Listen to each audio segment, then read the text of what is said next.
Bismillahir Rahmanir Rahim. We start with the name of Allah Azza wa Jal, the one whose mercy encompasses all things. Ar-Rahman, whose universal mercy encompasses us, and His particular mercy encompasses us. Ar-Rahim.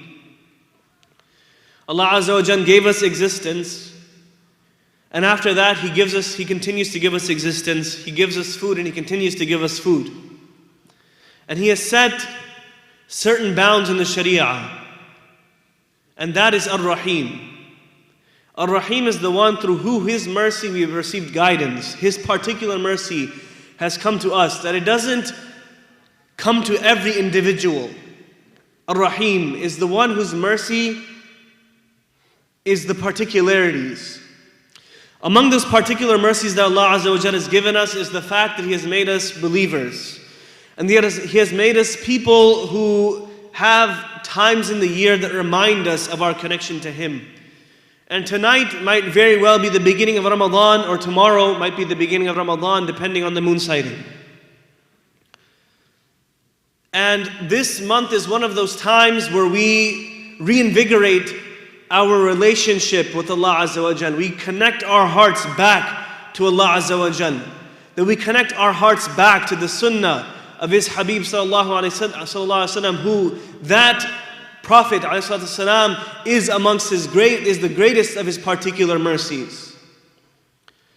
And amongst the particular mercies is that He has made us an ummah that has this particular fast in this particular way. That we restrain from food, we restrain from conjugal relations, we restrain from particular things.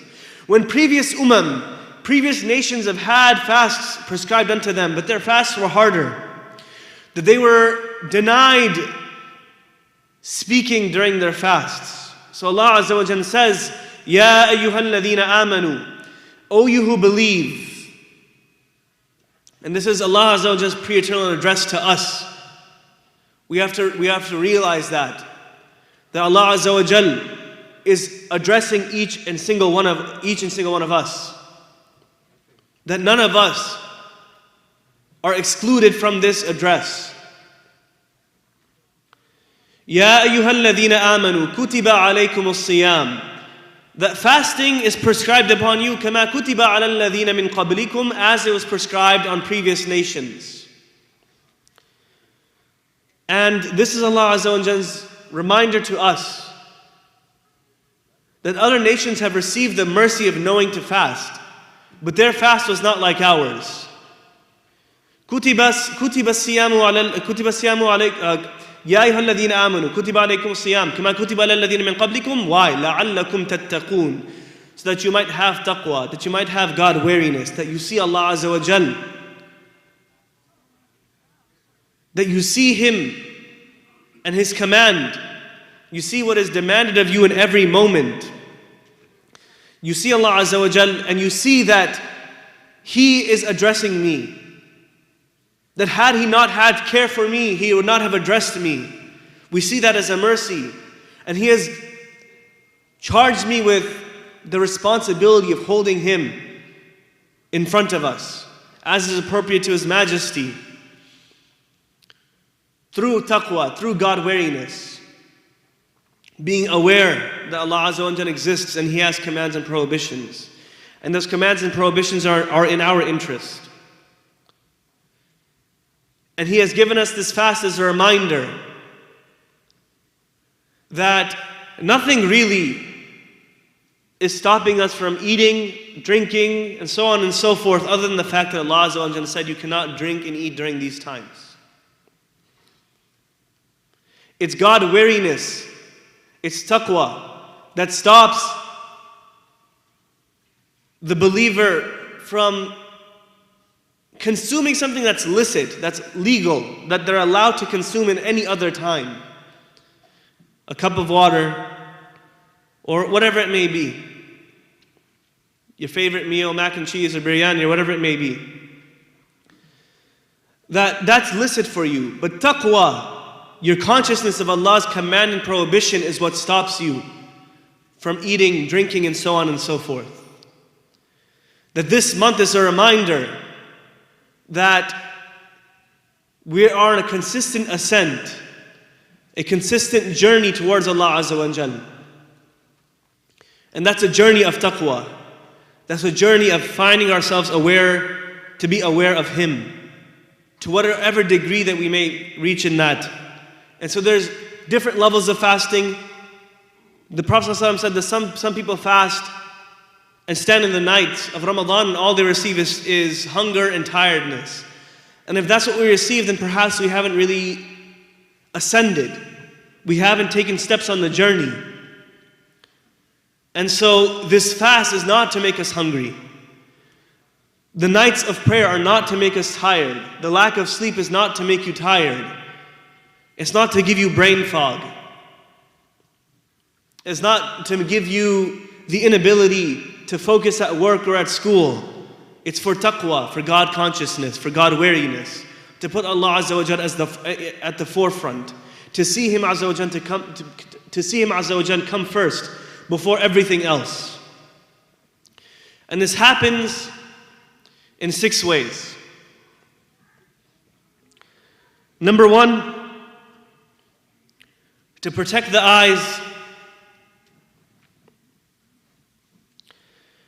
from that which it shouldn't look at. To protect the eyes and use the eyes for what it is made for. To give shukr for the blessing of eyes by using it what it is made for. To look onto Allah's creation and to appreciate that Allah Azza wa Jalla has made this for us to behold. That Allah Azza wa Jalla has used our eyes, has given us our eyes to allow us to use them for finding direction. But Allah Azza wa Jalla has not given us these eyes to disobey Him. And the first step in our fast is to use the eyes for what they're made for. To not allow our gaze to go left and right, even if it's by accident. That if there's any time that we want to practice averting our gaze from that which we shouldn't look at, that this is the month. This is the month. That you tell yourself, I can show myself that I can hold myself from eating the licit, from drinking what I'm allowed to drink in any other time. Then I could surely avoid looking at what I shouldn't look at, that which is haram. If I can avoid the halal, I can definitely avoid the haram. Number 1, the eyes. Number 2, the tongue. That we tell ourselves that I'm holding myself back from eating because Allah Azza wa Jalla commanded me to not eat. And I'm eating and I'm avoiding eating that which is allowed in other times of the year. Then that definitely, if I can do that, then I can hold myself back from using the tongue for that which it shouldn't be used for. For speaking about someone how we shouldn't speak about them. For saying words that might put hurt into somebody else's heart. To allow ourselves to think about words that if somebody else would hear them, that it would hurt them. That we know that Allah Azza wa Jalla, if we have taqwa, if we have God wariness, that we know that Allah Azza wa Jalla knows our thoughts better than we do. That even our thoughts that precede our words on the tongue, that we can hold that back as well. If we can hold back legal food and drink, then we can hold back words that we shouldn't be saying. And if we can do it in this month, we can do it in the other months. That if we can build the habit now, we can build the habit and allow that habit to continue after the other months. Number 3 is that we hold ourselves back from using the ears for that which it's not made for. The ears are made for a number of reasons. Right? They're made for a number of reasons. Help to assist you with communication. To listen to the sounds Allah Azza wa Jalla allows you to listen to and appreciate the beauty that He has created. To remind you that there is a Creator. That if I can use my ears in this month to avoid listening to that which I shouldn't listen to, whatever it may be that distracts us from Allah Azza wa Jalla, whatever it may be. If it's abstaining from listening to the words of a friend that you know that might bring up faults in others, abstaining from listening to some song that keeps you distracted from the words of Allah Azza wa Jal, then we tell ourselves, in this month, I'm going to use these ears for what they're made for. To listen to what Allah Azza wa Jal wants me to listen to and nothing else. Number 4, to use the rest of our limbs and our body parts to avoid sin. That if we can use our hands to eat food that is allowed for us at iftar, and use our hands to not use our hands to pick up food that we shouldn't be touching, we shouldn't be tempting ourselves with during the daytime, then we can use our hands for that which they weren't made for. To use our feet for that which they weren't made for. To walk towards where Allah doesn't want us to be. To use our hands in a way that's displeasurable to Him. Number 4 is our hands and the rest of our body parts, our extremities. Number 5 is that if Allah Azza wa Jal has given us the opportunity to avoid food as a reminder and avoid drink and whatever else that we may be avoiding, to avoid those things during the daytime, that we don't try to compensate for what we missed out in the daytime by overeating, over drinking, so on and so forth, over indulging in the nighttime. That this time is for you this is a time for us to decrease our engagement with the material, with food and drink and so on and so forth, so that we're able to be more in line with the immaterial. This is a time for us to feel the hunger and remind you of your dependence on Allah Azza wa Jal. That Allah Azza wa Jal is the one who puts satiation inside my stomach.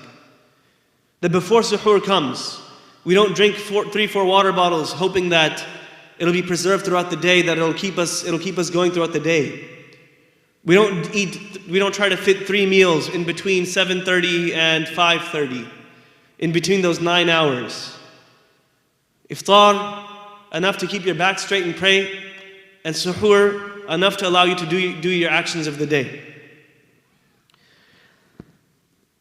Number 6, and after we break that fast, to not allow our engagement with the things that we've been avoiding throughout the day to distract us from the purpose of the month, and that is for our hearts to be attached to Allah Azza wa Jalla and His Messenger Sallallahu Alaihi Wasallam.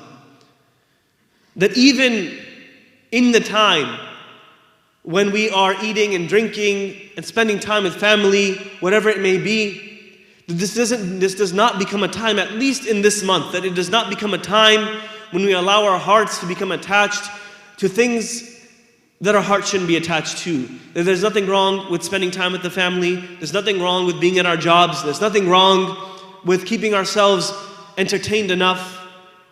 But in its place, justice is to put things in their place and to show justice to this month, that we put Allah Azza wa Jal first.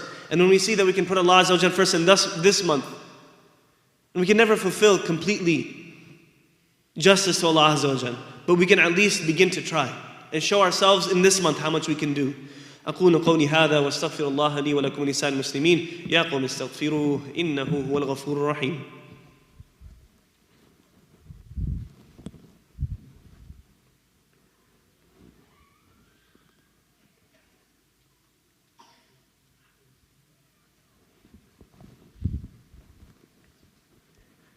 بسم الله والحمد لله والصلاة والسلام على رسول الله وعلى آله وصحبه ومن والاه. Generally, the advices before Ramadan are quite simple. We hear this growing up, we hear this every day. It's at the forefront of our minds, there's nothing new. It's to put Allah Azza wa Jalla and His Messenger Sallallahu first. And that's what this month is for. To remind ourselves that we're not here for the distractions that exist. We're not here for folly. We're not here for play. We're here to keep Allah Azza wa Jalla and His command and His prohibitions as it came through His Messenger Sallallahu Alaihi Wasallam. at the forefront, to show our love for Allah Azza wa Jalla and His Messenger Sallallahu Alaihi Wasallam, that because Allah Azza wa Jalla commands this thing, we do it. Because He prohibits this, we avoid it. There's nothing haram about water. But because Allah Azza wa Jalla says, during this time, I don't want you to drink water, you say, labbaik wa sa'adik. I'm here for you, Ya Allah, and I'm here for your pleasure. So may Allah make us a people who strive for His pleasure. May Allah make us people of taqwa. May Allah make us a people who give priority to Allah and His Messenger Sallallahu Alaihi Wasallam. May Allah make us a people who are the sa'imeen, are those who fast. Or may Allah make us a people whose hearts are not connected to that which it shouldn't be connected to. May Allah Azza wa Jalla allow us to abstain from that which He prohibits us.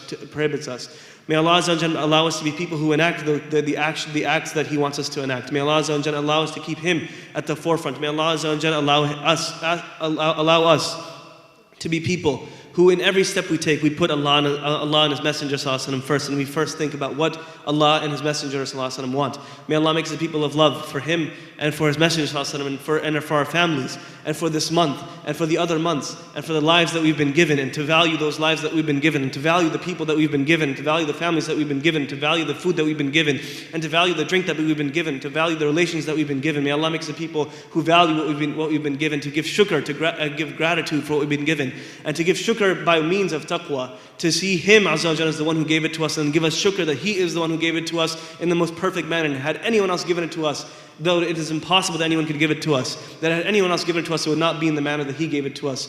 May Allah make the people find no solace except in Him. So we say, Allahumma anta salam wa minka salam, tabarakta ya dhal jalali wal ikram, hayyina wa adkhilna dar as-salam. Rabbana atina fid dunya hasana wa fil akhirati hasana wa qina adhaban nar. Rabbana hab lana min azwajina wa dhurriyyatina qurrata a'yun waj'alna lil muttaqina imama. Rabbi irhamhuma kama rabbayani saghira. Rabbi irhamhuma kama rabbayani saghira. Rabbi irhamhuma kama rabbayani saghira. Rabbi irhamhuma kama rabbayani saghira. Rabbi irhamhuma kama rabbayani saghira. We ask Allah that He has mercy on our teachers, particularly our first teachers, our parents. And we ask Allah Azza wa Jalla that He sends His salutations, His blessing on the teacher of all teachers, Sallallahu Alaihi Wasallam, and He recognize that Him and His angels send the blessings and salutations upon Him, Sallallahu Alaihi Wasallam. He says, Inna Allah wa malaikatahu yusalluna ala nabi, Ya ayyuhalladhina amanu sallu alayhi wa sallimu taslima, Allahumma salli ala Sayyidina Muhammad, wa ala ali Sayyidina Muhammad, wa ala azwaji Sayyidina Muhammad, wa ala ashabi Sayyidina Muhammad, wa ala atba'i Sayyidina Muhammad, wa ala ahbabi Sayyidina Muhammad, wa ala ummati Sayyidina Muhammad, wa barik wa sallim wa salli alayhi. Inna Allah ya'muru bil adli wal ihsani wa ita'i dhil qurba, wa yanha 'anil fahsha'i wal munkari wal baghi, يعظكم لعلكم تذكرون